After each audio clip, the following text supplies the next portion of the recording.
I'm NichBoy and welcome to Pocket for Wednesday, the 9th of March. Today on the show, Mario Kart TV cancelled, Hitman IRL, and more Goose and PGA Tour qualifiers than you can handle. Alright, here's what's been making headlines. The Division has contracted an admittedly light case of launch day blues. Because of the midnight launch here in Australia, things were actually running smoothly early on, but when the rest of the world joined the fray, Ubisoft servers caved under the pressure, with servers going offline for hours. This actually affected me yesterday when I was live streaming the game. You'd have thought with holding two enormous betas, they would have had this kind of thing under control already. The official Division Twitter has said that things are now running smoothly. Riot Games has acquired Radiant Entertainment, the studio behind Rising Thunder and Stonehearth. With the acquisition, Riot are no longer a one-game studio. David O'Reilly, the developer of 2014's Mountain, is working on a new game which promises so much more. I know what you're thinking, what could possibly be bigger than a digital snow globe simulator? The answer, everything. Everything, the game, is another pretty wild concept. In Everything, you will be able to make any object in the world the playable character. As O'Reilly put it in a PlayStation blog post, there's no distinction between you and the world, or between a level and a character. All these things experience and interact with the world differently. The blog post of a madman. And a couple of remaster release dates were also announced. Double Fine's remaster of The Day of the Tentacle will be releasing on the 22nd of March. Double Fine founder Tim Schafer actually worked on the original 1993 release of the game for LucasArts. And the Valkyria Chronicles remaster will be arriving in the West on the 17th of May. I'm joined now by Goose to discuss our final news story. It's good to see you in your own clothes. I'm so sorry about that. I didn't have a shirt. Son of a bitch. It smelled nice. Nintendo are shutting down their Mario Kart TV highlights service. From the 4th of April, users will no longer be able to upload their highlight reels to online servers. Nintendo finally Googled YouTube and decided, they know how to do it. Do you use this service? I do not. I did when the game came out, and I looked at it because I thought, this is cute. And it was very cute. It was basically Nintendo's take on how they could put their replays in a theater mode. And it even had your little Mii, who I think would walk in and look up at this big screen. We all love the Miis. It was... Please. More Mii's incorporated in everything, Nintendo. To give Nintendo credit, they know how to polish and cutify everything, and this is what that was. In terms of how, interesting this was to go and watch people's replays, it got very old very quickly, so I don't think anyone's gonna be, screaming at their Wii U thinking, how am I gonna watch replays of Mario Kart anymore? Yeah. And to be fair, Mario Kart is not a game where the replays are that interesting if they didn't happen to you directly. Yeah, most of the time Mario Kart replays are just people getting hit with a shell or something. Yeah. There's not, and I'm about to anger the whole Mario Kart community out there. Including me. Including you. Your game involves no skill. No skill whatsoever. There's so much rubber banding and just weird random stuff that happens in those games. Yeah. That it's not, and send your hate to Gus, but it's not like you're watching Forza or something. No. Where you go, that was just 100%, you are so in tune with the car. You're so in tune with Peach's little card. You are one with Peach's card. Which is like a sailboat with wheels and wings. It's not like there's a skill, there's a less skill level involved in doing something crazy in Mario Kart. And it actually ended up being that the funniest things from Mario Kart replays just made their way to YouTube anyway. And that's where they got huge. Yeah, things like Luigi's death stare, which gets funnier every time I watch it. Yeah. But that wasn't, people couldn't put rap music in it and drop it on the, theater mode because it was too cute and family friendly. Guys, you gotta see this hilarious Mario Kart clip. All you need to do is take your Wii U out of your cupboard where it's chocking up an old table, and then you gotta plug it in, and then you gotta go to the theater mode, and then you've just gotta basically watch the theater mode for maybe 60 hours until you come across this clip. And then when the clip starts, just put on ludicrous, ooh, bitch, get out the way. And it's gonna be hilarious. Easy as that. Yeah. And then just find the friend code as well. Nintendo don't know what they're doing when it comes to online, connectivity and making everything feel like it's relevant to the online universe. And I'm glad they've stopped. Moving on now, it's Thing of the Day.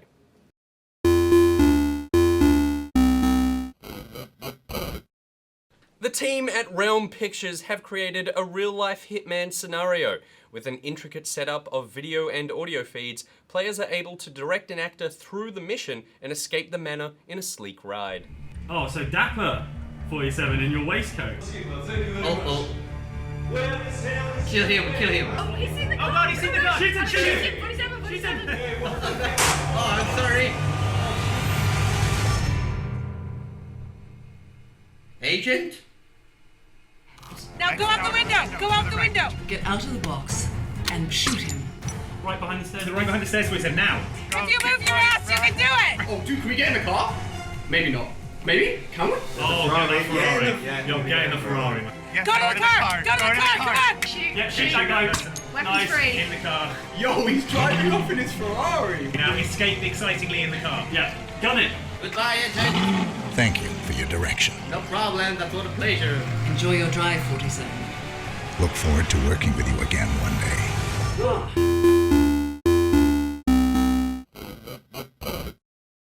Terrifying. So last night on Good Game, you did another IMO where Correct. you talked about crowdfunding. Yes. Tell me your opinion. Okay, so it wasn't just about crowdfunding, it was more specifically about how people are demanding refunds from crowdfunding campaigns. Yep. When, you know, a lot of these campaigns, what happens is the direction may change a little, Yep. Or a lot. But more specifically, this game that we were looking at was Unsung Story, which was a successful Kickstarter back in January 2014. However, their game changed dramatically since then, Yes. and people have been upset and demand a refund. Now, in my opinion, I don't think they deserve a refund because Kickstarting is just putting money behind an idea. You're not actually getting a finished product. And fortunately, a lot of people agree with me online, which is the case. Yeah. As of late. All right, you don't need to gloat. No, but there have been some people with some interesting comments as well. There have been. There are some people who think you're wrong. People like, and I'm going to preface this by saying Matthew doesn't entirely think you're wrong, but Matthew Cunningham, who says, as a person who will be looking to kickstart, brackets, scam people within the luck, next 3 months, 3 years to help raise funds for a game. I feel if the person raising the Kickstarter scams people and doesn't even bother to finish, people should be able to lodge a refund claim. But people who are honestly trying to make it work and fail and still try to make their game, it should be up to them if they let people get a refund. Well, Matthew's actually right because it is up to them if they get the refund. Yes, Kickstarter yeah. doesn't intervene. Yeah. In most cases, things like Indiegogo as well. I think the big difference there is finishing your product versus your product changing entirely from what your original pitch is. Yeah. And I think it comes down to the honesty, the transparency, and your ability to communicate with your backers how the process is going. And I think in the case of something like Unsung Story, the big issue was that they didn't communicate to their backers that things were changing a lot. They were feeling left out and that more communication was necessary. Yeah, they felt in the dark. But with Matthew's point, I feel like but what he's basically saying is if you're a baddie and you've scammed people out of money, then you should be able to lodge a refund. Yes. And I guess Kickstarter facilitate that. But if, you know, you tried hard to make a game, then it's up to the company whether or not you do it. But you go, I don't know how you can tell the difference necessarily between those two. There's so much, like if you started making a video game and then you ended up using all that money to make a cake, then you've just pivoted your game company into cake making. And if that's honestly what you tried to do, that is in the eyes of the beholder as to whether or not you got scammed. It's too hard to actually go, oh, you maliciously took my money and you never intended to do this. And if that was the case, that involves a huge amount of legal oversight from Kickstarter, which operates in multiple countries all over the world. Like, it's not... Kickstarter is not the kind of company that wants to get involved in that as well. No, and they shouldn't have to have that level of quality control that's that invasive, I think, to someone's project. You know, there are systems set up. You can look at people and the previous campaigns they've worked on. Yeah. And so like anything, like a sort of share economy, you know, there is that trust system that is there based on previous work you might have worked on, and you want to keep your reputation intact. Yeah, and I think what you just said is so true. The Kickstarter can't get involved in the process of making anything on Kickstarter because then it stops being about the creator. And in fact, even the audience that they're creating it for, they're creating something that they want to make, and then they're hoping that other people want it. They're not making something for you. No. So even you don't get a say in what kind of game. So if a game changes from a top-down RPG to be a first-person shooter or whatever, you go, that's because that's the game they ended up wanting to make. Yeah. You were giving them money to let them make a game. I think Kickstarter could maybe do a better job of putting that all up front. But I think services like this are still young and they're still new and the general understanding is still evolving, and I think that's going to be an issue. Yeah. But I don't know if it's necessarily the company's responsibility to tell you how to navigate their own product. I just think they should be more aware of, as I said, how new this service is in the scheme of things, and that they are going to hit these speed bumps along the way, and so they need to warn people about that. Well, that leads on nicely to Jack Nicholas Baxter. Again, a three-namer. Sounds like a golfer. Yeah, he does, doesn't he? Yeah, like a PGA Tour winner, or at least qualify. Who says, short of expectation? No. Short of promised content? Yes. Would this be the sort of thing that Australian law protects against? To which, to Jack Nicholas Baxter, PGA qualifier, I say no. No, it doesn't. No. The Australian Competition and Consumer Commission doesn't actually have any hard and fast rules pertaining to sort of like crowdfunding and that sort of thing. The closest they have is information regarding what they call sharing economies, which is like Airbnb and Uber and stuff. So there's actually no laws. No, it's one of those things that, as I said, these are new services, so things like laws and regulations are always playing catch up. And in the case of the ACCC, you're right, they actually say in one of their documents that share economy services operate outside the rules and regulations which currently exist to protect public safety and ensure that people pay their fair share and guarantee workers' rights. So it's kind of like this wild west of consumer law where it's like, you know, they've got a bit of free reign to work out the issues involved. Like you see it all the time with Uber and the taxis and that sort of thing. The taxi industry is up in arms because there's so much less regulation on Uber. Yeah. And Uber's going, there's no law. Yeah. Like, don't get angry that we're not following the non-existent law.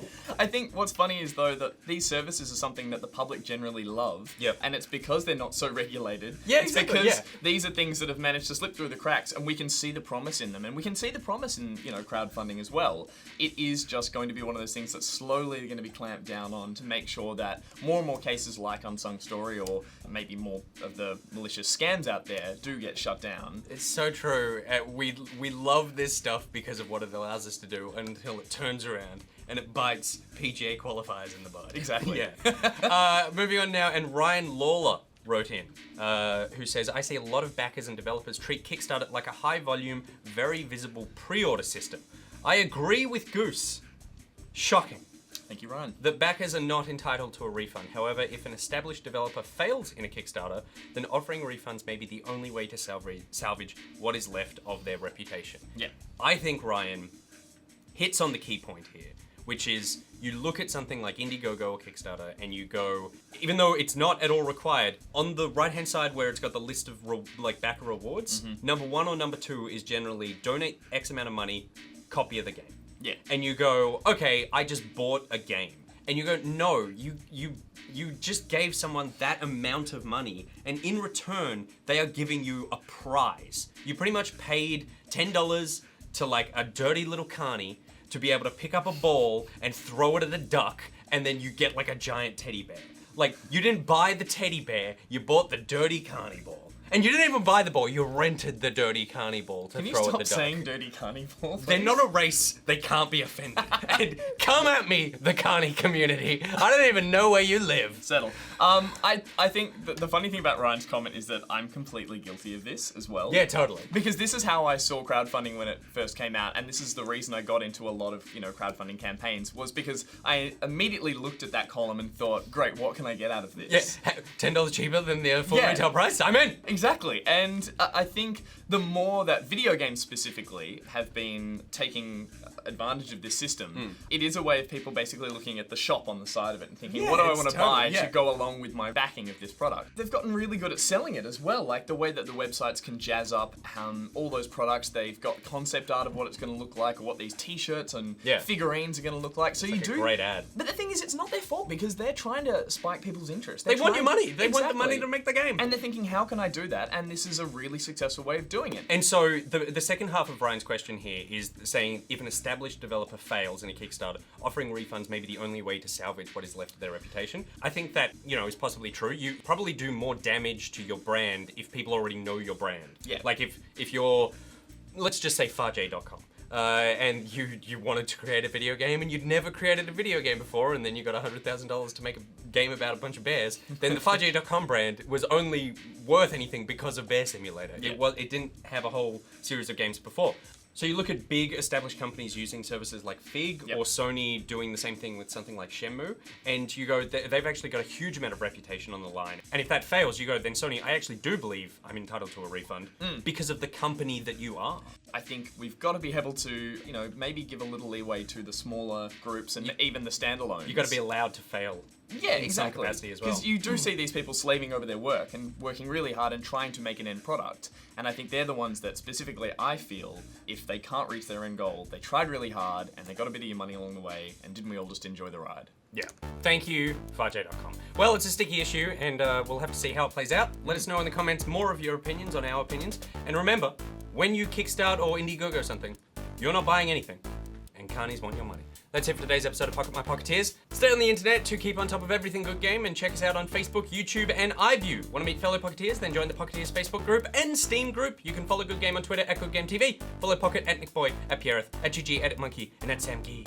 He's at Goose Mangus, and there are links to everything I just said in the description below. Today's Thing of the Day graphic was made by Diecat or Dicet. You did tell us how to pronounce your name, and then Pete lost the email. Blame Pete. If you've made a thing, please send it in. Until tomorrow, NichBoy out. Goose out. What have you got against carnies? Carney stole my shirt. Hey, hang on.